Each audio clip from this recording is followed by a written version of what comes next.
আচ্ছা, ফখরুদ্দিন সাহেব ছিল না 111-এ, আর ইউনূস সাহেব হলো 24-এ।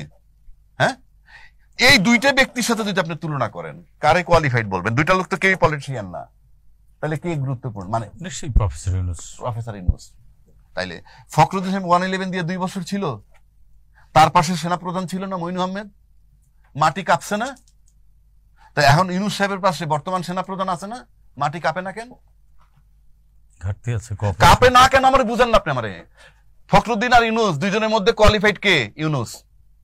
ফখরুদ্দিনের পাশে ছিল মইনু আহমেদ, যেই মেজর, যেই আর্মি চিফ নিয়ে অনেক রকমের প্রোপাগান্ডা আছে, অনেক রকমের কথা আছে, তখনও তো মাটি কাঁপছে।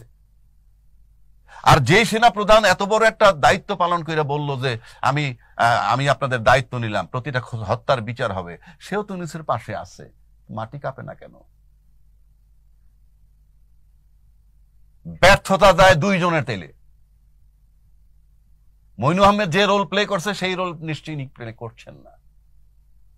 তাহলে দুইজন লোক আপনি আলাদা করেন, ফখরুদ্দিন আর Yunus. Yunus super qualified in all respect. Fakhruddin সাহেবের হাত কাঁপতো, কথা বলতে পারতো না। তার পাশে যে জেনারেল ছিল, এই পাশে একজন জেনারেল আছে, তখন মাটি কাঁপতো, এখন কাঁপে না। সিম্পল।